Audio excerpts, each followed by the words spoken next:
أستغفر الله العظيم أستغفر الله العظيم الذي لا إله إلا هو الحي القيوم وأتوب إليه لا إله إلا الله وحده لا شريك له له الملك وله الحمد يحيي ويميت وهو على كل شيء قدير. السلام عليكم ورحمة الله وبركاته.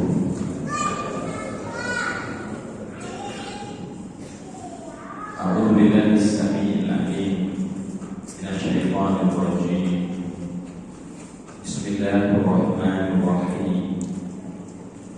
Alhamdulillah nahmaduhu wa nasta'inuhu wa nastaghfiruh wa na'udzu billahi min shururi anfusina wa min sayyiati a'malina.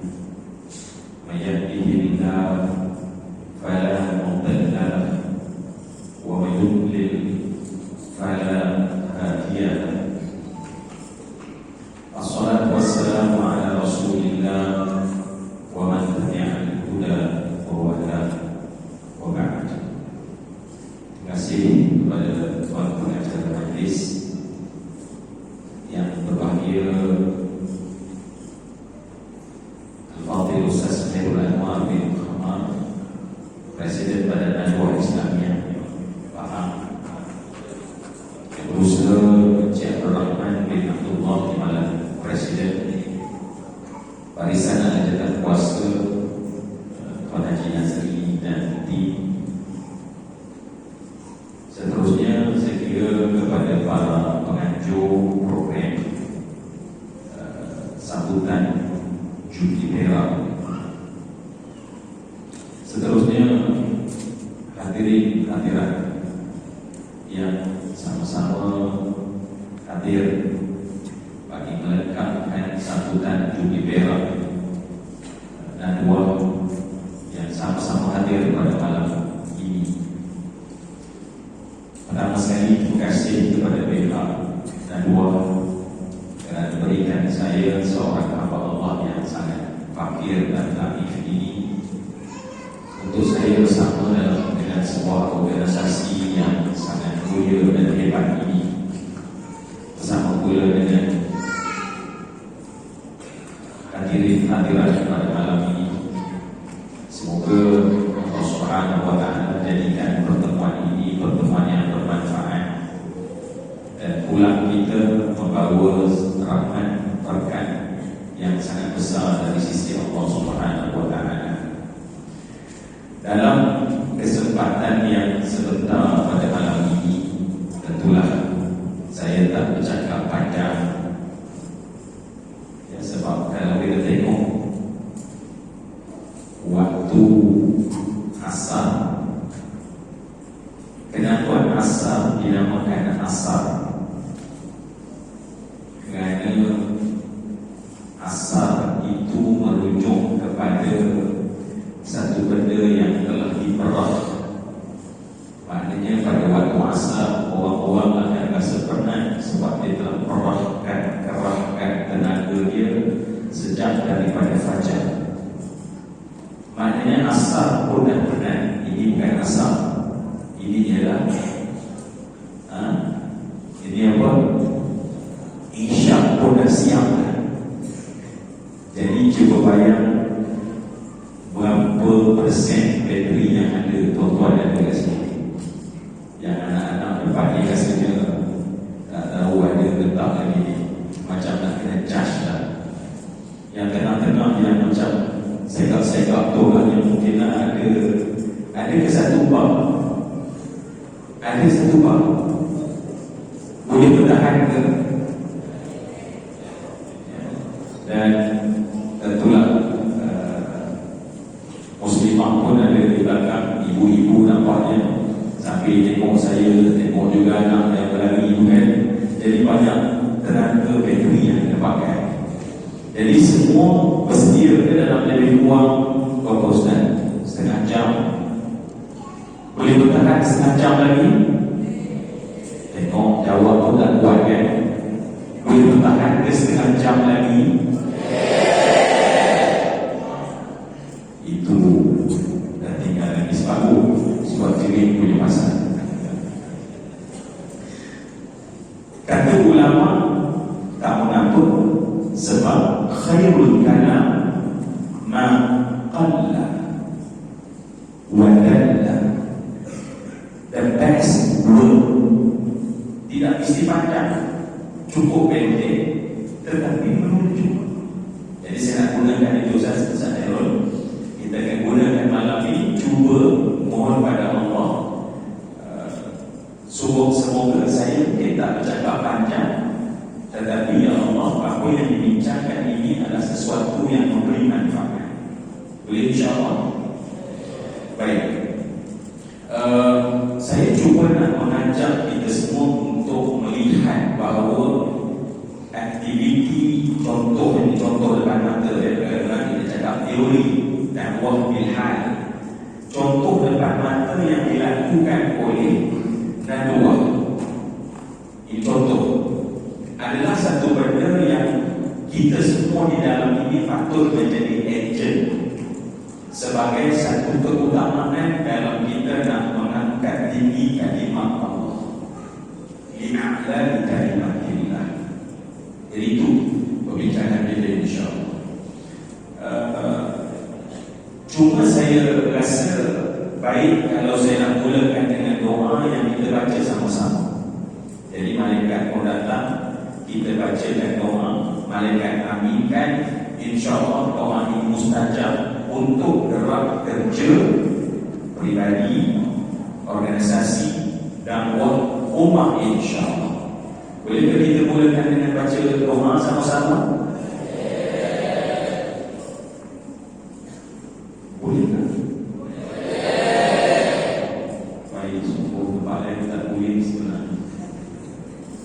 Tempat lain ceramah-ceramah adalah kenapa kami akan pernah nak disuruh baca doa pula. Tapi boleh ke tak?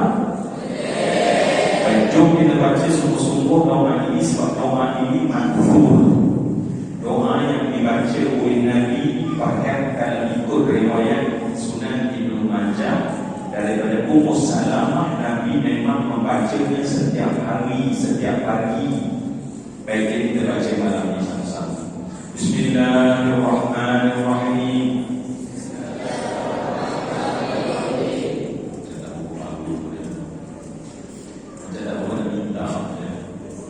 Bismillahirrahmanirrahim. Allahumma inni as'aluka ilman nafi'an wa rizqan thayyiban wa amalan mutaqabbalan. Kita baca dua kali lagi sama-sama.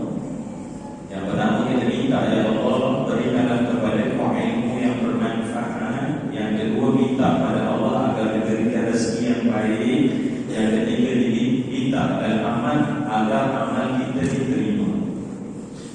Bismillahirrahmanirrahim. Allahumma inni as'aluka ilman nafi'an wa rizqan thayyiban wa amalan mutaqabbalan. Sekali lagi kita minta betul-betul, sebab dapat tiga benda ini kita dapat erti hidup.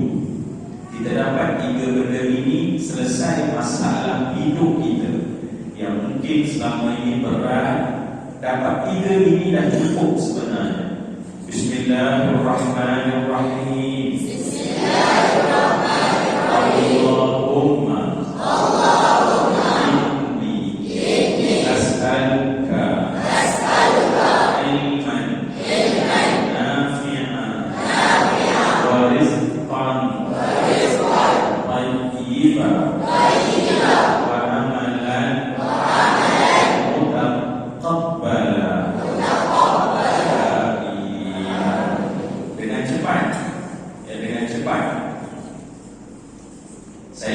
Kita semua baca 3 benda tadi kan, kita minta pada Allah.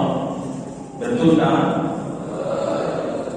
Boleh tak sebagai satu pengukuhan, apakah benda yang paling penting dalam hidup kita berdasarkan kepada doa tadi?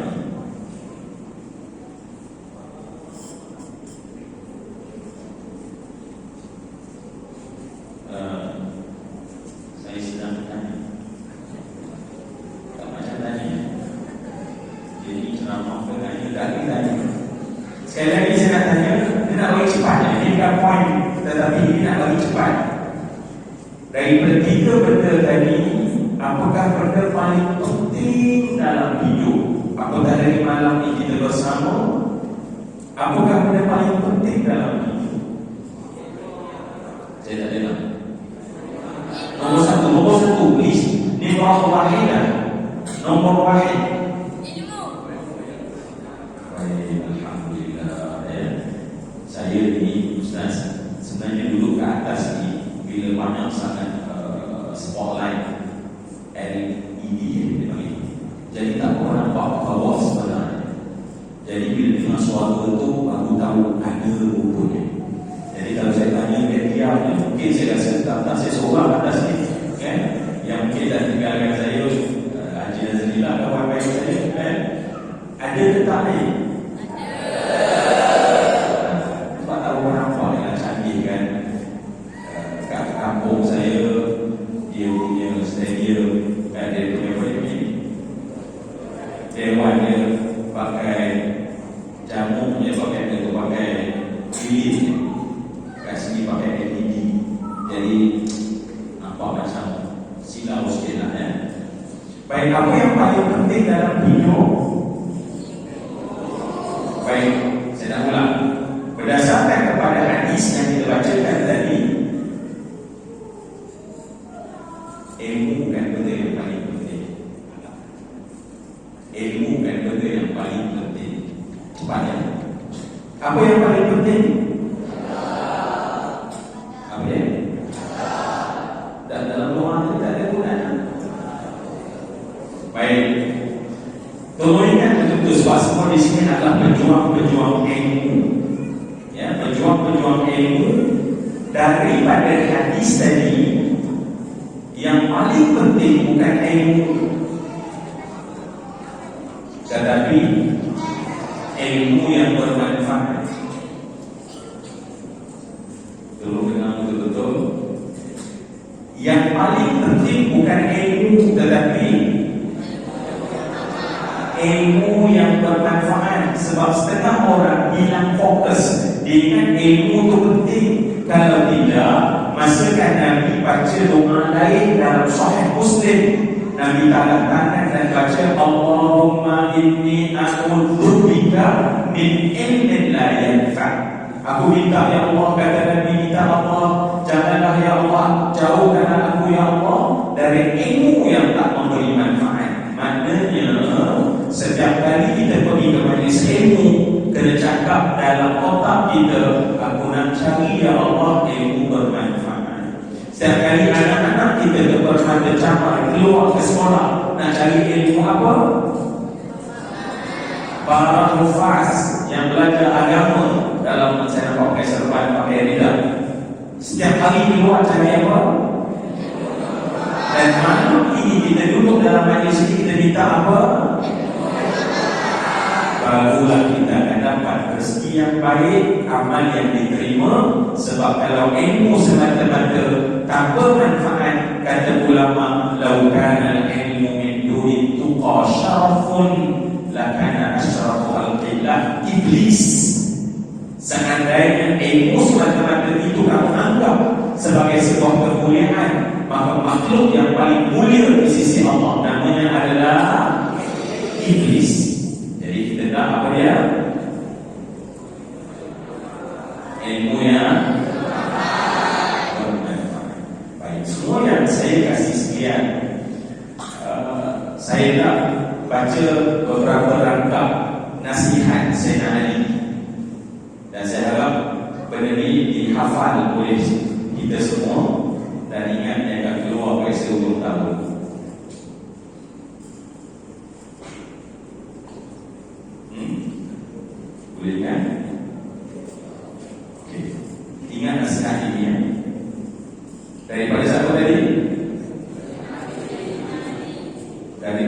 Siapa? Semangat sikit. Mantap ni. Kalau tak semangat, makin layak kita. Ya. Siapa yang nak beri nasihat ini? Sayyidina Ali bin Abi Thalib karramallahu wajhahu wa ridallahu anhu, insyaAllah ya. Baik, tolong ingat pesan ini sebab kita nak bercakap soal dakwah. Dan dakwah ini sebab saya tengok kalau dah 25 tahun yang datang ini tahu bahawa dakwah bukanlah ceramah semata-mata, tetapi apabila kita melaksanakan tuntutan agama dengan tujuan orang melihat cantiknya agama, kita merupakan orang yang sedang melakukan dakwah. Baik, saya nak simpan soalan tadi, saya nak simpan pesan saya Ali tadi, nak tanya soalan sebab malam ni nak ceramah pun kenal. Saya nak tanya, siapa yang paling benci kepada Nabi?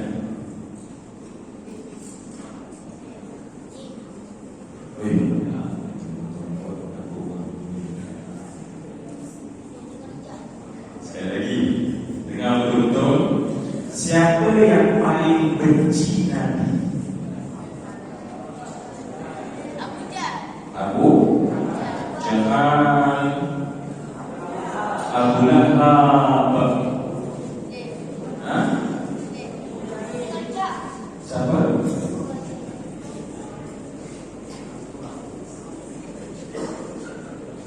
Sekali lagi, tak boleh dengar soalan saya. Siapa yang paling benci Nabi? Baik, alhamdulillah saya tengok semuanya menjawab, cuma tak boleh sebab tak ada mic kan. Dia kadang tak ada mic memang tapi saya dapat dengar lah. Seorang kata Abu Lahab, seorang kata Abu Jahal, seorang kata siapa lagi? Baik, tolong dengar betul-betul. Yang paling benci Nabi, nama dia, saya tak izin nak sebut nama dia.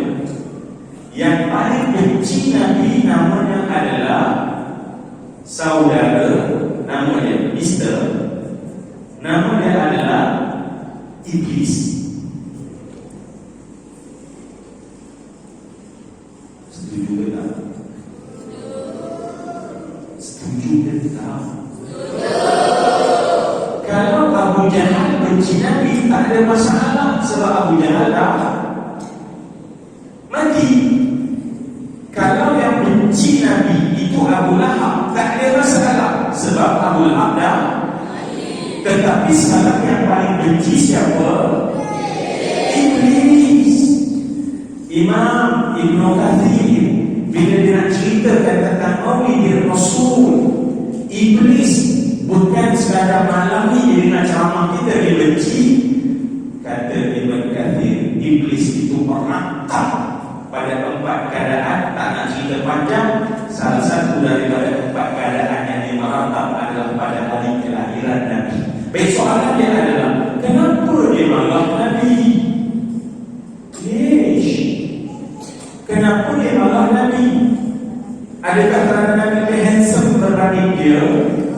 Adakah kerana Nabi mungkin menaik unta yang lebih hebat dari unta dia? Adakah kerana Nabi, rumah Nabi lebih besar daripada rumah dia? Siapa boleh jawab kenapa Iblis sangat benci pada Nabi? Sebab Nabi buat kerja. Nabi buat kerja. Nabi buat kerja. Bila dakwah apa jadi, orang berubah. Sebab itu hari ini siapa yang berfikir untuk buat kerja Nabi, maka musuh Nabi akan datang kepada kita. Maka Iblis akan datang pada anak muda. Cukuplah, tak payahlah dia pergi pada orang dewasa, tak payahlah dakwah, dia beritahu pada pemimpin, tak payahlah dakwah, hatta kadang-kadang kepada ulama, tak payahlah dakwah. Akhirnya dakwah tak ada siapa nak buat. Bukan tak nak buat, tetapi Iblis telah cucuk dan beritahu jangan buat dakwah. Nampak tak? Sebab itu dakwah ini, kenapa Iblis benci sangat? Siapa boleh agak-agaknya? Kenapa iblis benci sangat dakwah? Baik, saya nak tanya, kalau kita tahajud, iblis benci tak? Kalau iblis suka tahajud tiap malam, kita akan bangun malam, bukan hanya ketika Piala Dunia, tetapi setiap malam. Kalau iblis tu suka tahajud, kita yang tak tahu apa-apa wajib tahajud. Tapi kalau iblis tak suka tahajud, kita payah tahajud. Saya tanya, iblis suka tak tahajud? Dia main hafaz, nak menghafaz Al-Quran. Iblis suka tak hafaz Al-Quran? Kalau iblis suka hafaz Quran, separuh penduduk dunia ni hafaz Quran. Tapi kerana dia tak suka hafaz Quran, maka dia akan halang kita, utama yang mengikut Al-Quran ni. Jangan hafaz, boring lah, orang lain boleh main macam-macam, kita asyik pegang Quran, hafal Quran, hafal Quran, hafal Quran. Iblis suka tak orang baca Quran? Iblis suka tak orang sedekah? Dan malam ni katanya kita nak lancarkan tabung untuk setiap daripada kita jadi agent untuk kita terangkan dakwah di Nadwah, dan sebab itu kita akan gerakkan tabung. Tetapi kalaulah iblis suka sedekah, maka insya-Allah kita lancarkan malam ni. Esok saya kata merayu pada orang ramai, tolonglah, jangan lagi tangan kita terlalu banyak. Esok dengan syarat iblis suka sedekah. Iblis suka tak sedekah? Maka jadilah orang bila dia buka dompet dia nak sedekah, nak letak kat tabung dia, tiba-tiba macam Parkinson, campur tuan ada masalah saraf ke tak, sebab dalam kepala campur, tolak, bagi, punca kuasa, cari nilai X. Kerana dia tak jumpa nilai X, akhirnya dia tak sedekah. Kalau iblis suka sedekah, semua orang bersedekah, sebab dia hasut orang supaya bersedekah, dan akhirnya orang akan sedekah. Baik, saya dah sebut tadi tahajud, betul tak? Iblis juga ada orang puasa. Kalaulah sekiranya iblis suka puasa, maka setiap hari miskin macam bulan Ramadan, udah celup tepung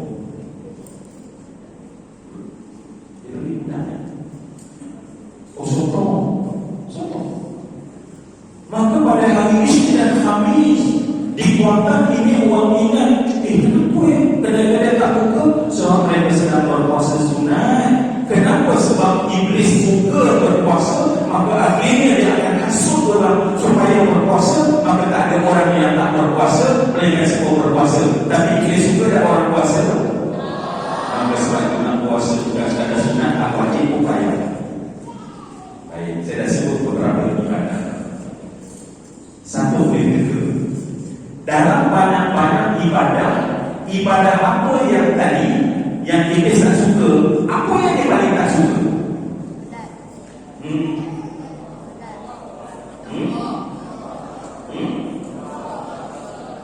Ya. Kenapa saya tak ada soal yang padu bagi jawapan? Apa dia? Iblis akan paling benci sebab dakwah akan suruh orang tahajud. Dakwah akan suruh sebelum tahajud dia buat sembahyang. Ya. Maka iblis paling benci bukannya tahajud, tapi orang ajak pada tahajud. Iblis bukan benci pada solat, tapi orang yang mengajak kepada solat. Jadi sebab itu bukan iblis paling benci Nabi, kerana Nabi adalah manusia yang mengajak manusia kepada kebaikan. Dan semua yang dikasih sekalian, kalau kita terbangun dan kita buat tahajud, dapat pahala tak? Kalau kita tertidur dan tak bangun tahajud, dapat pahala tahajud tak? Dapat pahala tak?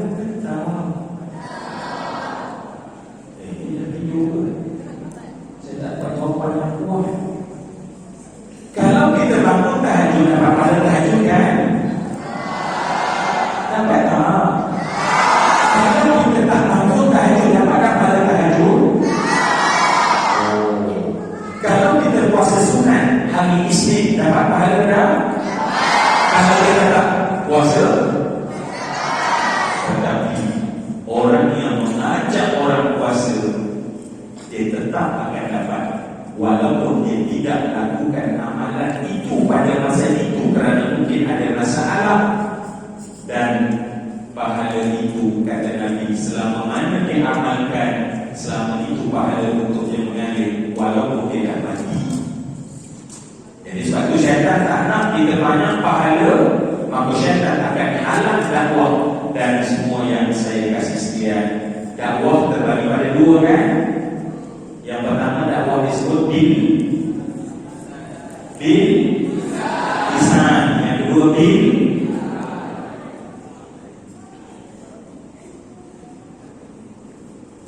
Yang pertama bil, yang kedua bil hal.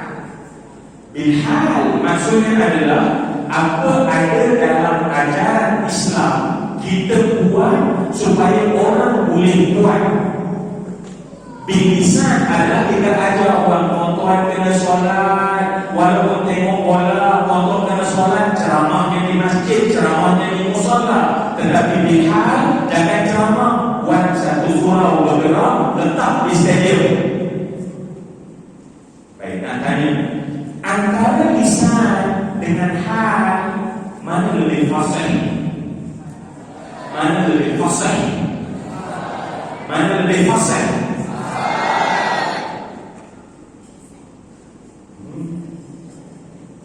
Kata ulama, yang hal lebih fasih berbanding walaupun bercakapnya fasih.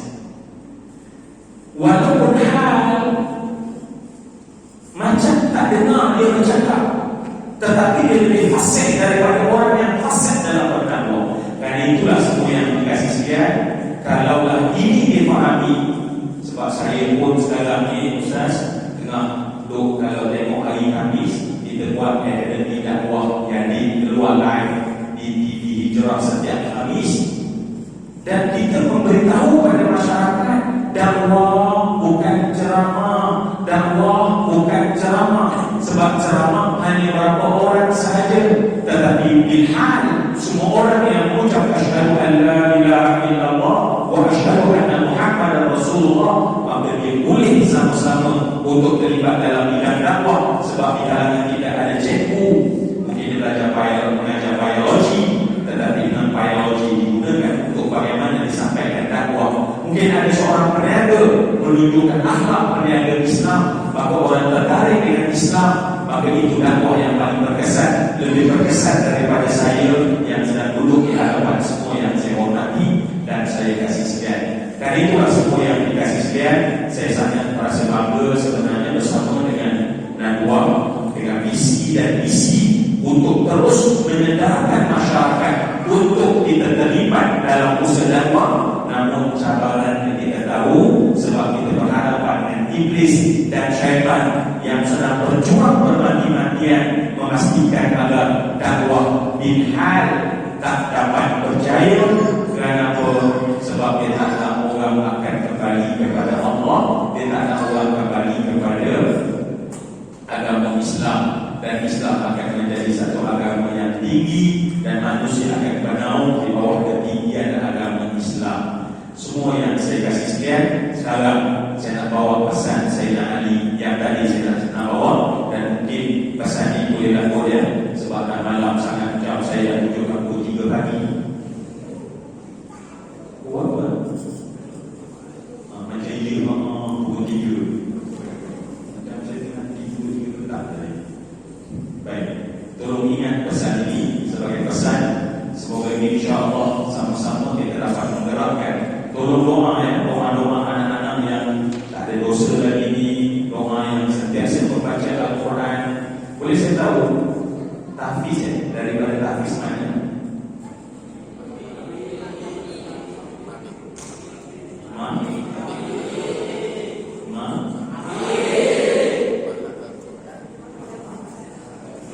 Ini semua satu ya.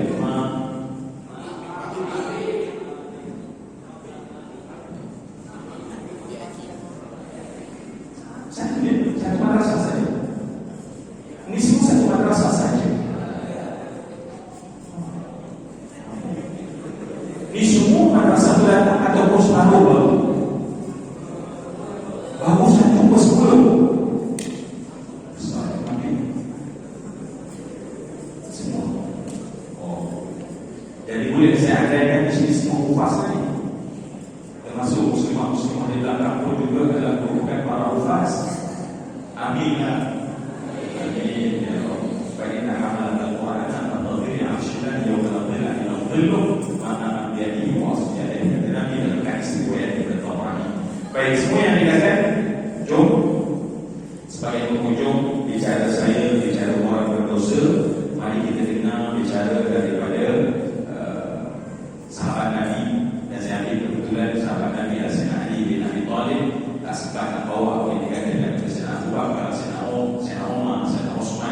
fardun 'alan nasi ayyatubu walakin tarkat dhunubi awjab wad dahru fi sarfihi ajibun lakin ghaflatan nas fihi ajab was-sabru fi an-nadibati sabbun lakin futat thawabi ashab wa kullu ma qad yajibu qaribun wal mautu min dzaka akhar. Baikkan pesan ini saya perlu terjemahkan. Saya perlu terjemahkan tak? Ustaz Khairul dia kata kat saya, Ustaz, kalau dengan pelajar-pelajar Nabi tak perlu diterjemah. Sebab mereka alhamdulillah. Sebab tu dia saya bacakan tadi semua macam memahaminya. Cuma dan kena terjemah ke tak? Ustaz Khairul cakap, Ustaz kena terjemah walaupun mereka dah faham. Sebab bahasa Melayu, bahasa kebangsaan. Kalau kita tak orang bahasa Melayu, nak suruh satu orang bahasa Melayu. Tugas saya cakap, Presiden dan Wakil Tahu. Baik, saya terjemahkan tuan-tuan, walaupun semua dah faham, tetapi saya terjemahkan sebagai oleh-oleh yang kita bawa pulang dalam semangat kita nak meneruskan perjuangan berdakwah, bukan hanya dengan lisan, tetapi berdakwah yang paling fasih dalam dengan hal. Dan setiap orang boleh memikul amanah ini.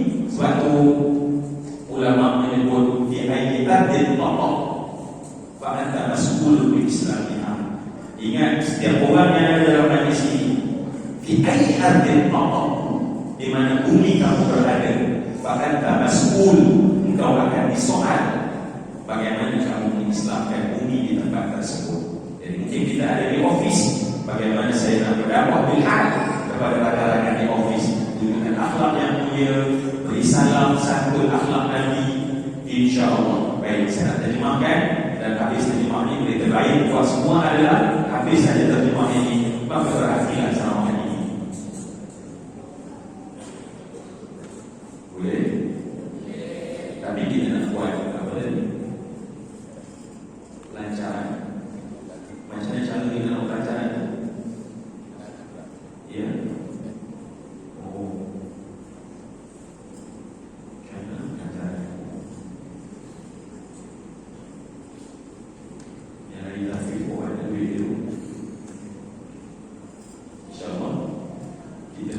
Sebagai simboliknya. Tapi lepas daripada ini, setiap orang, terutamanya ibu ayah yang ada di sini, tolong gerakkan kerja dakwah kita ini. Dan insya-Allah kita akan dapati, walaupun syaitan sedang bersumpah menghalang usaha baik ini, tetapi kita mesti lebih kuat daripada syaitan. Sebab Allah kata syaitan itu sebenarnya adalah baik. Baik, pertama sekali saya nak bagi pesan. Dia kata wajib fardun 'alan nasi ayyatubu. Ingat, ada satu benda wajib yang berlaku pada kita, Allah perintahkan adalah untuk bertaubat. Fardun 'alan nasi ayyatubu. Salah satu kefarduan yang Allah beri kepada kita adalah kefarduan bertaubat. Lakin tetapi tarkan dhunubi awjab. Tetapi tinggalkan dosa itu lebih wajib. Bertaubat itu wajib, tetapi meninggalkan dosa itu lebih wajib. Wadahru fi sabtihi ajib. Masa yang pantas berlalu sungguh mengajaibkan.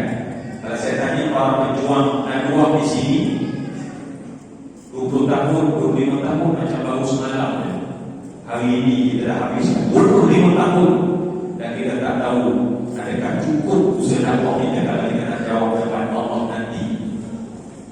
Ada fitrah yang ajib, masa yang atas berlalu itu memang mengajaibkan.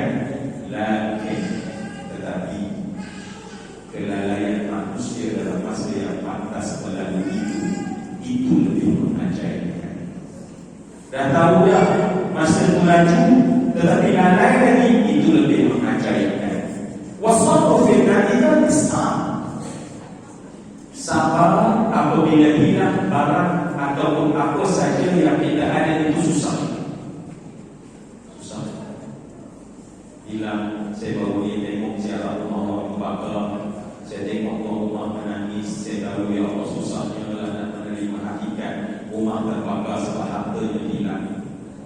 Kita dapati bahawa anak-anak yang menangis sebab hilang mak dan ayah memang hilang, memang susah apabila hilang. As-sabru fil nadibat sa'ab. Lagi ini kena betul-betul. Saya kena betul-betul. Semua kita kena betul-betul. Sebab ada benda yang akan hilang, tapi hilangnya adalah di hari akhirat. Apa yang hilang di hari akhirat? Apabila pahala yang kita buat di dunia hilang di hari akhirat, itu lebih susah. Kita sangka kita buat amal, tiba-tiba hari akhirat hilang. Sebab mungkin banyak juga kita mengutuk bagi hamun orang. Makin banyak kita bagi hamun orang, hari ini kita pakai IG, FB. Makin banyak orang baca, makin banyak pahala kita hilang hari akhirat.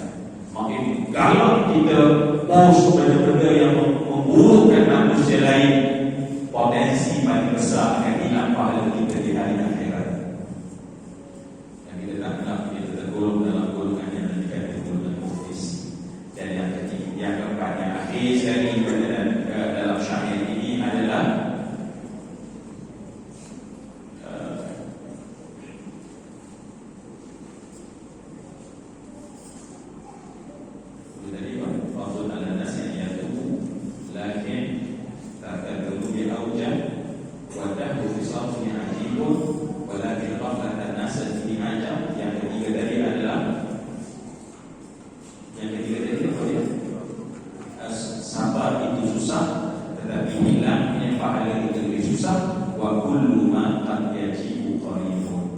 semua yang bakal datang itu semuanya hampir, walakin tetapi yang paling hampir adalah kematian setiap orang. Setiap benda itu hampir, tetapi tak ada benda yang lebih hampir daripada kematian bagi seseorang. Dan itu semua yang saya kasih sekian. Mari kita sama-sama menggerakkan usaha ini. Mungkin anak-anak kita dah boleh gerakkan boleh. Sebagai satu simbolik kita nak gerakkan usaha. Dan insyaAllah anak-anak kita yang saya tengok ada macam bekas itu pun, okay. Anak-anak membaca jamak,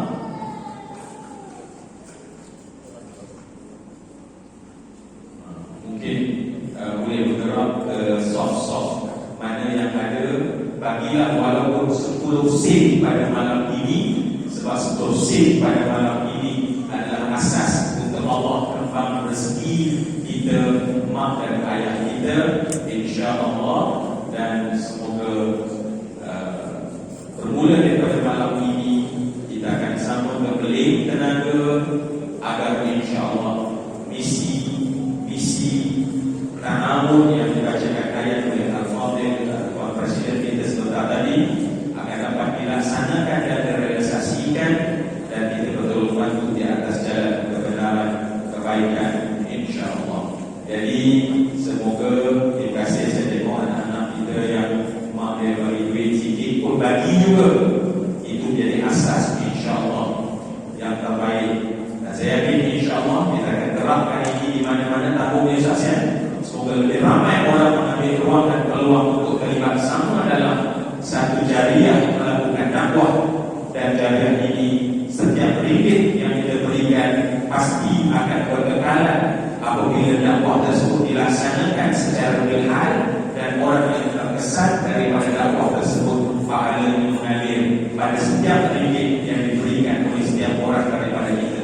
Saya juga nak menyeru rakan-rakan kita di FB, tolong lihat dan perhatikan Nadwah, account Nadwah, dan tolong wawarkan agar kita juga turut menyumbang atas benda yang paling ditinggalkan oleh Nabi sallallahu alaihi wasallam agar kita dapat melaksanakan tugasan ini dengan lebih baik. Terima kasih semua yang memberi infak pada malam ini. Saya berdoa dan mendatangkan kehadirat Allah. Wahai Allah, jadikanlah setiap yang diberikan itu ya Allah gandaan yang melipat ganda seperti yang Kau janji dan jamin ya Allah. Kata Allah dalam hadis kursi, pada kadar kamu keluar sebagai seorang hamba yang fakir, aku beri kepada kamu perbulangan sebagai Allah yang maha kaya. Maka sebab itu wahai Allah, bagilah setiap yang menginfak bagi tabung usaha yang dilakukan oleh Nadwa untuk menerapkan dakwah bilhal agar dapat terlaksana, dan berikanlah ya Allah limpah kurnia berkat rezeki, dijauhkan daripada bala bencana malapetaka bagi mereka yang Allah telah taufikkan untuk berinfak pada malam ini dan malam-malam akan datang, sampailah kita mencapai matlamat kita. Wahai Allah, jadikanlah setiap si daripada para hamba-Mu adalah merupakan dinding kami daripada neraka jahanam. Wahai Allah, jadikanlah setiap yang akan infakkan ya Allah menjadi asbab kami membeli tanah-tanah dalam syurga, istana-istana dalam syurga, haruman dalam syurga, dan nikmat keredaan dalam syurga nanti ya Allah. Tuliskanlah ya Allah setiap yang bersama dalam perjuangan ini ya Allah, namanya tertulis dalam daftar ahli syurga ya Allah. Jangan ada walau seorang dari kami ya Allah yang Kau tuliskan namanya terpahat di pintu neraka jahanam. Jadikanlah kami ya Allah sentiasa tetap tinggi kedudukan-Mu dan agama dalam hati dan diri kami ya Allah, dan kami tidak melihat dunia yang penuh bangkai ini sebagai tempat yang kami nak rebut dan kami perjuangkan ya Allah. Tawarkanlah kami ya Allah terhadap kegairahan terhadap dunia, jika kami mampu untuk bersedekah dan kami mampu untuk rela melepaskan, kerana sesungguhnya dia tidak ada nilai di sisi-Mu ya Allah, kerana Engkau menyebutkan bahawa sahaja yang dunia itu punya nilai walaupun sebesar ataupun seberat sayap nyamuk, dan saya Allah takkan pernah akhirkan pada orang yang kafir pada Allah, kerana dia tidak punya harga, maka Allah berikan kepada sesiapa pun. Maka berilah kami ya Allah harta terbaik, harta kami dengan redha daripada-Mu ya Allah. Satukanlah hati kami dengan ikatan kasih sayang dalam keluarga kami ya Allah. Satukanlah kami dengan ikatan kasih sayang dalam Nadwa ya Allah. Satukan ikatan kasih sayang kami madrasah ya Allah, dan anak-anak kami dan seluruh negeri kami yang kami cintai, agar sentiasa mendapat keberkatan daripada-Mu. Rabbana atina fid dunya hasanah wa fil akhirati hasanah wa qina adzabannar. Walhamdulillahi rabbil alamin. Dengan doa tadi saya mohon untuk diri sekali lagi terima kasih semua kerana sanggup duduk sampai ke penghujung. Saya sudahi dengan